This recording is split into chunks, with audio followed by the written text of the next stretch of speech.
Italy is a melting pot of cultural diversity. Over centuries, many civilizations have influenced Italian culture and have added to its incredibly varied culinary spectrum.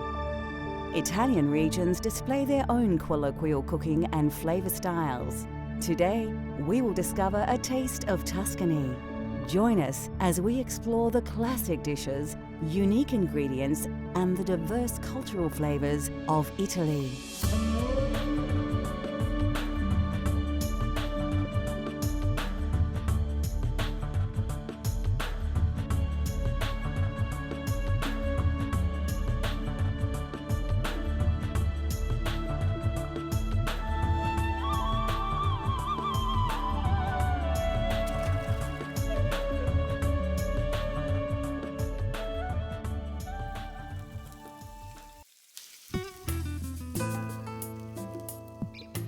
Situated on the Italian peninsula and part of both the European continent and southern Europe, Italy shares its alpine borders with France, Switzerland, Austria, and Slovenia. The food of Italy is famous throughout the world, with dishes like spaghetti, lasagna, and ravioli being found across the globe. But more importantly, the rich variety of regional cooking is alive and well, preserving some of this country's culinary history. Today, we will be exploring the flavors of Tuscany. Considered the birthplace of the Italian Renaissance, Tuscan cuisine is quite unique and even differs between the provinces. Tuscany is all about food and wine. It's all about the fresh produce, which they'll have homegrown or they'll get it from the markets, and then they're going to cook it, and they're going to cook it very slowly, and they're going to enjoy it with their family and their friends. They have lots of local vegetables and lots of pork and wild boar, which they make into small goods, and then they will share.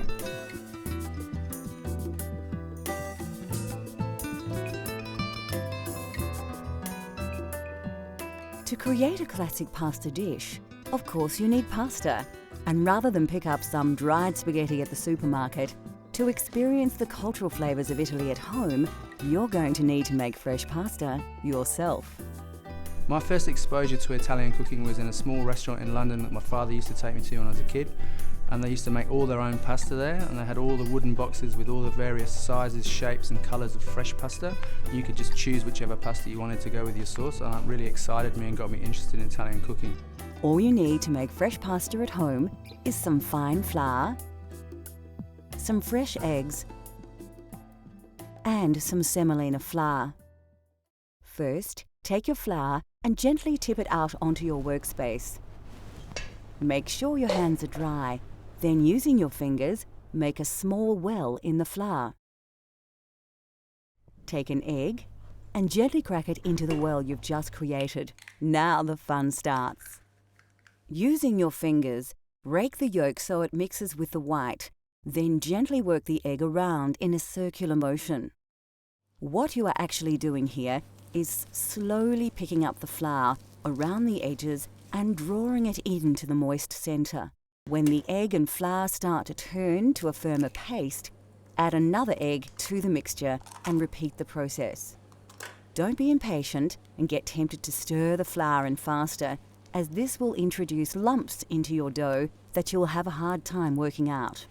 As you work your mixture around, it will start to change consistency and the paste will develop into a dough.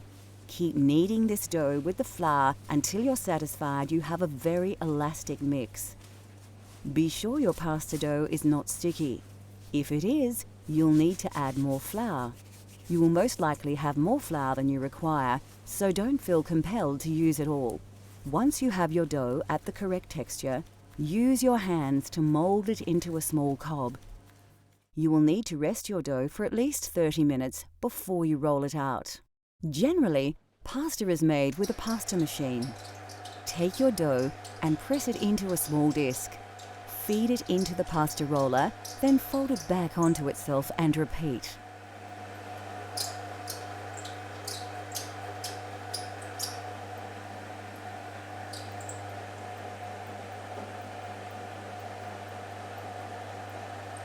Keep rolling the pasta dough out until you have a long, thin sheet of pasta ready for cutting.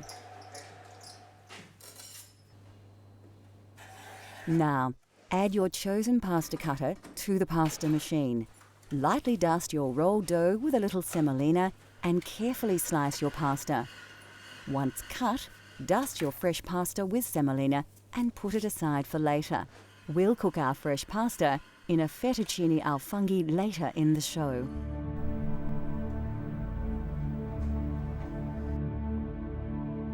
Anybody who has eaten Italian food will recognise the essential herbs and spices that add unmistakable characteristics to any dish. The most common herb in Italian cooking is basil. Crushed basil leaves combined with oil, garlic, and pine nuts create the famous pesto sauce. Basil is regarded as the perfect complement to the flavour of tomato sauce and works well with pasta. Another herb used widely in Italian cooking is oregano. Offering a complementary flavour to basil, it is also commonly used in tomato-based dishes. Of course, garlic features heavily in Italian cooking right across the country. Fennel seeds lend a distinctive aniseed flavour to roasted meat or fish. Rosemary makes a wonderful addition to roasted meats and vegetables. Often included in salads and dressings, sage is probably most famous as the key herb in saltimbocca. Italian parsley is recognisable by its distinct flat leaf. Parsley is used in many meat dishes, soups and stocks. Italian food is most richly flavoured with herbs, but of course some spices do feature prominently. Coarse sea salt is used across the nation, although some regions, like Tuscany, use it very sparingly. Fresh dried black peppercorns, saffron and coriander feature prominently. Nutmeg is used in savoury dishes and desserts, and vanilla is a popular dessert spice. Ginger is rarely used in Italy, although it is very popular in the Apulia and Basilicata regions, showing just how diverse the cultural flavours of Italy are. Still to come on Cultural Flavours, Italy. We turn our freshly made pasta into a delicious mushroom taste sensation, and we discover the secret of making perfect, authentic Italian coffee. In Italy, wild mushrooms have always been a favourite part of the local cuisine. With mushrooms available everywhere, anybody can make this dish at home. You may even want to splash out on a famously expensive ingredient. The mushrooms have got a beautiful aroma, so they're able to put them in all sorts of dishes. They might cook it up as an omelette for the younger family, or pop it into another slow cooked meal so that it can be used in very many different ways. They'll actually even put them into some sort of cheese, especially the truffles, so that they can continue to have the truffles mature in their lovely cheese.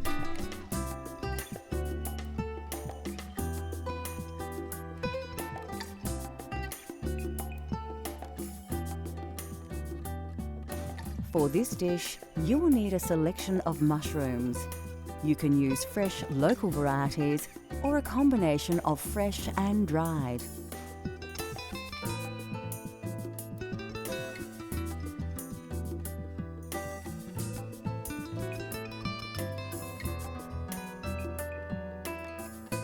You will also need a dash of olive oil and some dry vermouth. First, take your Italian parsley and chop it finely. It's important to use fresh parsley in your pasta dishes, as the dried alternative can lack flavour. Put it aside, as you will need to add it to your dish much later. The next step is to slice your mushrooms. The trick here is to try and keep the size uniform so they cook evenly.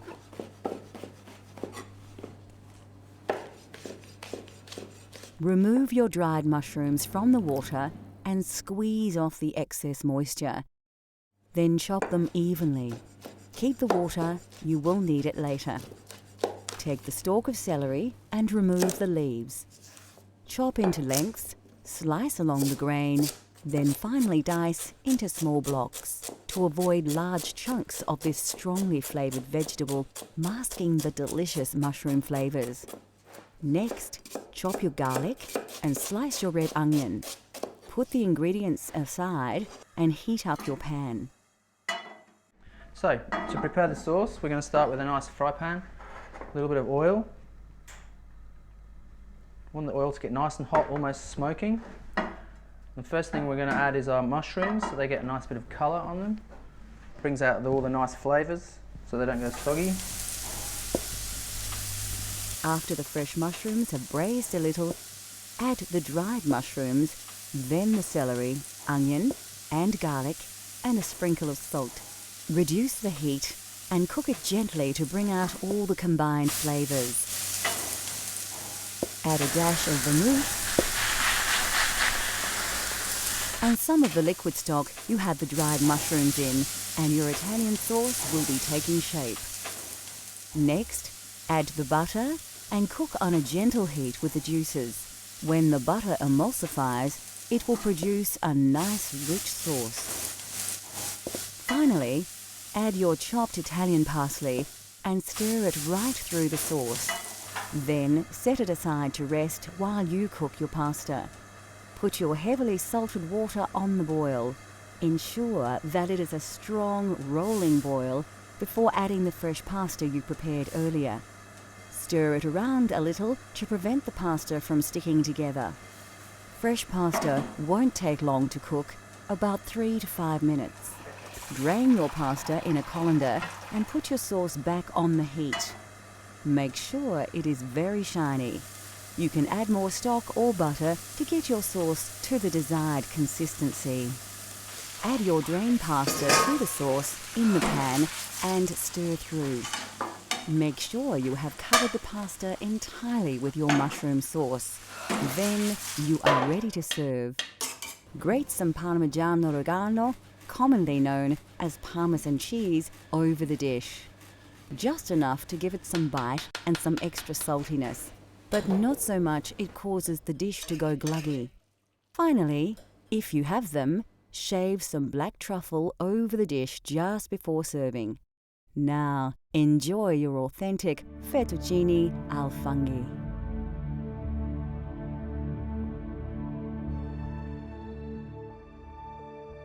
Italy is said to be one of the healthiest nations on the planet, and this is in large to do with a healthy diet, rich in vegetables and vegetable oils.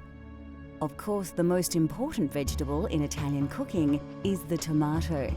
There are many varieties of tomato that are used in soups, sauces, and pasta dishes.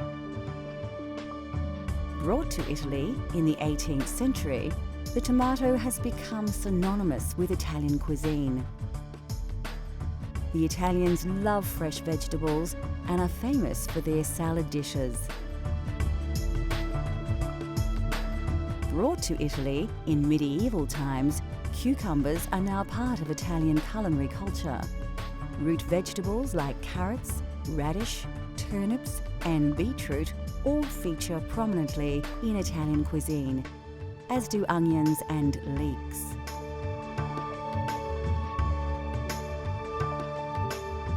Cabbages, cauliflowers, spinach, and rhubarb are also part of the Italian diet. Squash and pumpkins are often used as an accompaniment.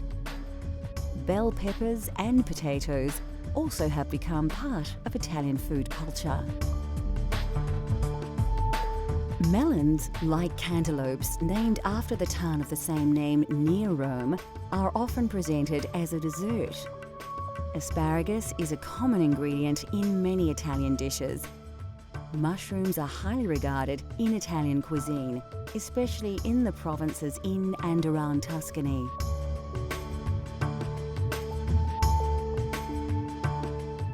Of course, Italian cooking features all kinds of mushrooms, especially the porcini mushroom, but you can use local varieties in your own Italian-inspired dishes.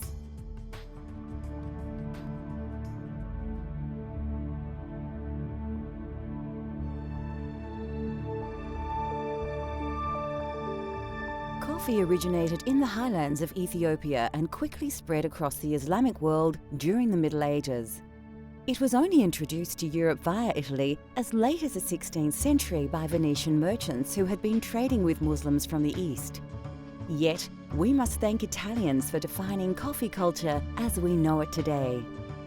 Italians are deeply passionate about their coffee, so naturally the quality of bean is exceptionally important.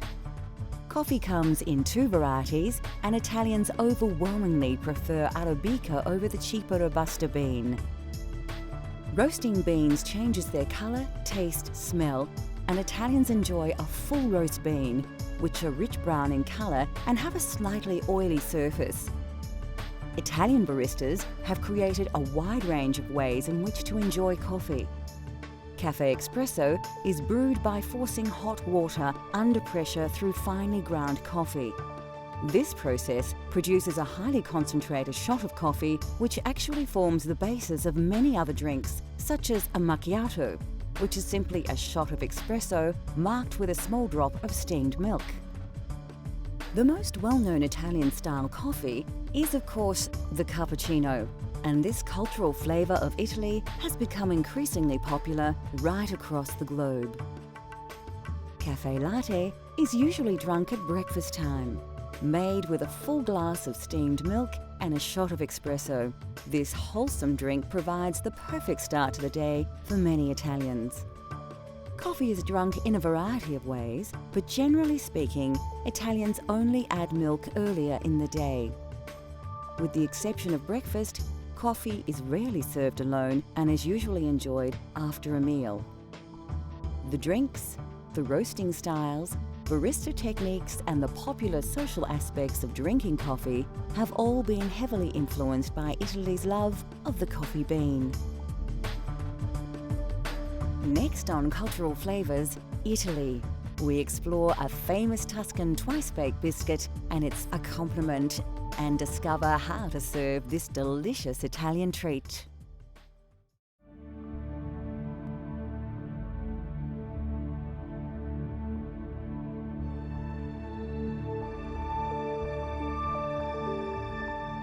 There are hundreds of types of pasta, but generally authentic pasta is made from durum wheat flour or semolina, which accounts for its yellow tinge.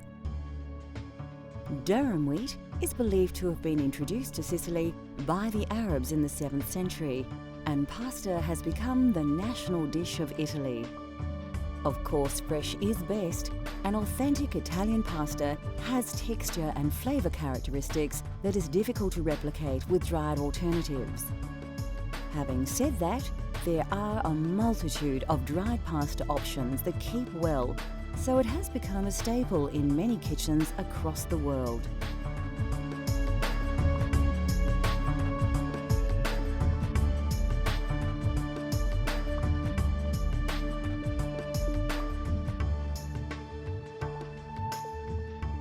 Italy produces 25% of all the olives grown globally from hundreds of varieties of olive tree. Olives in the south of the country produce the majority of olive oil thanks to its climate. In the north, due to the frosts, olives must be harvested much earlier, so their yield is much lower. Olive oil is often used like butter as a topping for bread and for cooking. Olives are eaten on their own, as an accompaniment, in salads and also cooked dishes. Italian meals often feature breads, and there is a wide range to choose from.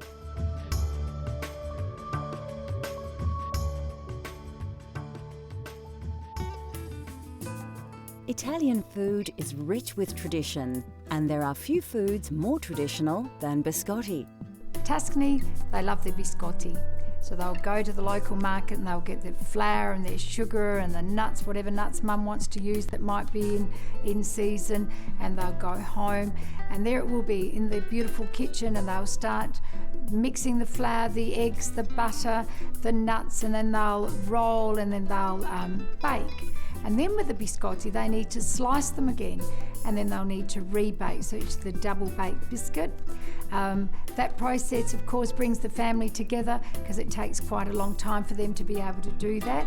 And then more especially, those biscotti are shared with their family and their friends. And because they are so hot and so crisp, they'll be able to share them for the rest of the week.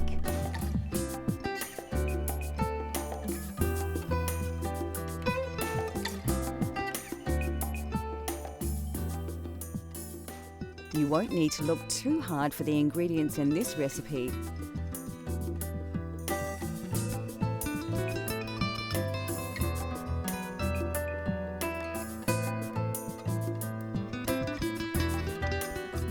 Place your butter in a bowl and add your caster sugar.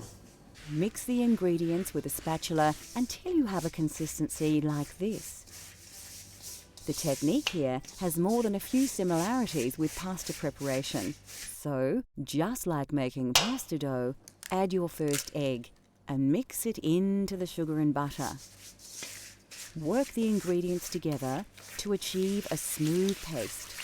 Do the same with all the eggs until you have a fairly liquid, smooth and even paste. The next step is to add your flour, but only a little, and mix it through. Just like the pasta, you don't want to add all the flour at once. This technique ensures you have a lump-free mixture. As you add the flour, it develops a more dough-like texture, but still a liquid. This is the time to add the other ingredients. Put your lemon zest and nuts in and give it a little stir. You will soon realize that mixing with the spatula is no longer an option, and you will have to get your hands in. If your dough is still very sticky, add a little more flour until you can comfortably pick up the mixture without it falling and drooping from your hands. Take an oven tray and line with grease-proof paper. Place your biscotti dough, stretched out a little, on the tray, and now you are ready to place it in your 180 degrees Celsius preheated oven. Bake for about 25 minutes, or till firm. Remove the biscotti from the oven and allow to cool. When your loaf has reduced in temperature and feels firmer to the touch, you can place it on a cutting board and begin to slice into biscuits. Keep the slices thin and even. Lightly dust your papered oven tray with caster sugar and place the cut biscuits on the tray.